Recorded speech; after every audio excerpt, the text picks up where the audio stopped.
You're speaking about finding the right sponsor to partner with, and I remember listening to 𝗖𝗣𝗶𝘁, and he's a data-driven investor he's an active investor, but and manages a investment company, but he partners with active operators for his deals.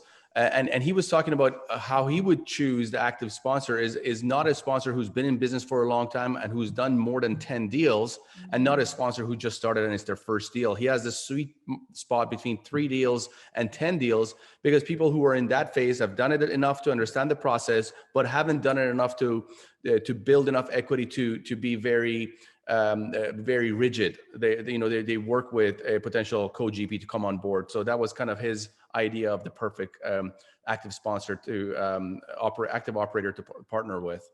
Yeah, it's funny you should mention that. First of all, I know Neil very well. One thing I didn't mention is I co-host a conference every year it's in LA for investors. We have to do it virtually. It was just actually done in January, and Neil was actually our keynote speaker for one of the days.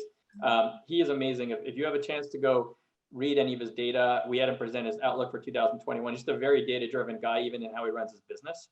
And it's funny you should mention 3 to 10, because for myself, I normally like targeting, I would say closer to 7. I would say that sweet spot, and what I found is somewhere between 5 and 10 as far as my comfort level. So I won't do 3, and I'll probably prefer to do 7 to 10. But I think he's 100% right.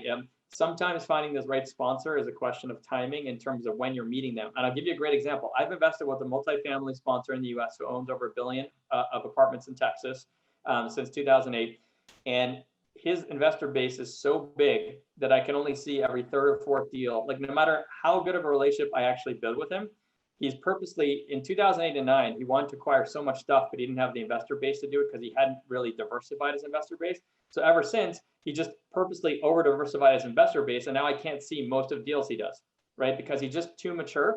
Are they getting oversubscribed? Is that why you? Yeah. If he sent it, like, he can only send it to one list at a time because he has like 4 times. He'll be like oversubscribed 3 or 4 times. That's a good problem to have. That's a great problem.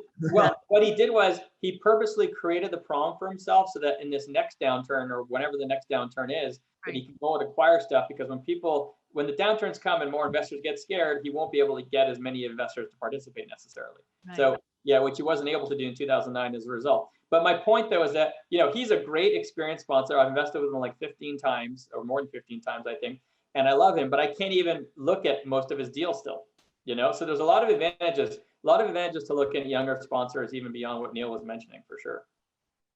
And when you say you can't look at his deals because they're not being sent to you, and he's selective because he's got all these different groups of investors. He has different lists that he sends. Yeah, exactly. So I just can't do it, because he can't. If everybody asks to see each deal, he's going to be 4 times oversubscribed. So he just compartmentalizes everything.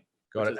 And then investing with a sponsor who has, let's say, for example, you use that 7 deals under their belt. Yeah.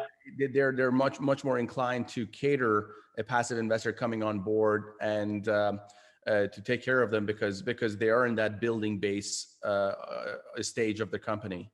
Yes, you're likely to bet not only flexibility, you're going to get probably better terms, right? So you're going to get either better preferred return or better splits, probably, because they're not going to have as mumuch choice. They're going to have more flexibility input into legal documents and some requirements you may have, whatever it might be. There's definitely a lot of benefits to it. I agree with Neil for sure. It's funny, no one's ever mentioned that to me. It's funny because I never even talked to Neil about it, and I've always had it in my head about 7.